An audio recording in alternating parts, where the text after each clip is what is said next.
কি বল তুই সাঁতার কাটিবার পাস রে? স্যার পাও না। হায় হায় সুসিয়াটা, তুই যে সাঁতারও কাটির পাস না রে, একটা কুকুরও সাঁতার কাটিবার পায়, তুই যে কুকুরের থাকিও অদম রে।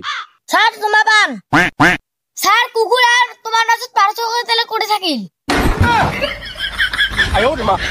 সুসিয়া তোকে একটা ভালো প্রশ্ন করনু, তুই মোক কুকুর মানে থুলু রে? রহিম আইসে নাই কেন রে? স্যার আইয়া আইয়া আইতে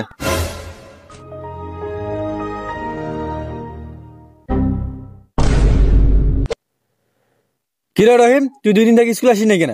স্যার মোর নানি মারা গেছে। ও সুসিয়া, তোর তো সেই দিনে তুই কইলি তোর নানি মারা গেছে, আজও আবার মারা গেছে। স্যার কি কই আমার দুঃখের কথা, তোমরা শুনলে তো কইবেন না মিছে কথা। জয়বারে মোর নানি মরে তয়বারে মোর নানা বিয়ে করে।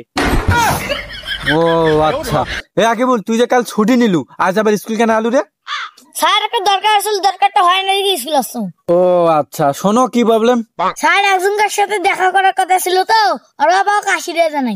তা কার সাথে বাবা রে? কেন স্যার তোমার বেটি? ও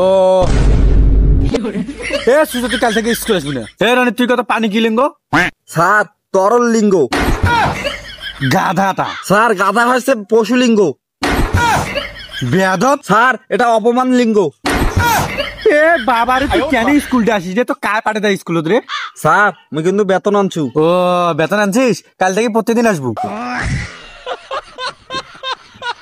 স্কুল ছুটি হওয়ার পর দেখা করিছিলা। আচ্ছা রনিত, তোকে একটা সহজ প্রশ্ন ধরছে, উত্তর দে তো। ঢাকা থেকে নীলফামারী 1000 কিলোমিটার, তা ঢাকা থেকে একটা মানুষ এসেছে 160 কিলোমিটার দূরত্বে, আর নীলফামারী থেকে একটা মানুষ যাচ্ছে 150 কিলোমিটার দূরত্বে, তা ওমার দুইজনকার দেখা হইবে কোনটা কত? স্যার জেলখানাত। কেমন করি? স্যার এত জোরে গাড়ি চালাইলে আমাকে পুলিশ ধরবে না? বাবারে তোকে তো না হিসাব করিবার কোনু, আর কোনটা গাড়িও কোনটা জোড়া দিয়া থুলু তুই। মুই যে তোমার সেদিন পরীক্ষা নিনু, হাবিব ছাড়া তো তোমার একটাও ভালো নাম্বার পান নাই রে। স্যার প্রমাণ পাইছেন মুই ভালো ছাত্র? হ্যাঁ রে বা, তোর জন্য তুমি স্কুলটা আইসো। আর এই বাড়িত খালি বেড়াও, তারপরে দেখিছিলা খালি আসিছিলা, তোর জন্য তখন ডাং খাজু খালি স্কুলত বেড়াইছিলা। স্যার যাবার সময় তো আমাকে ধরে যাবেন। সুসিয়া পড়াত পাস না, আবার নেতাগিরি। তুইও বেড়াও, তোরও সানডে মানডে স্কুল করতে কি হইবে হইবে।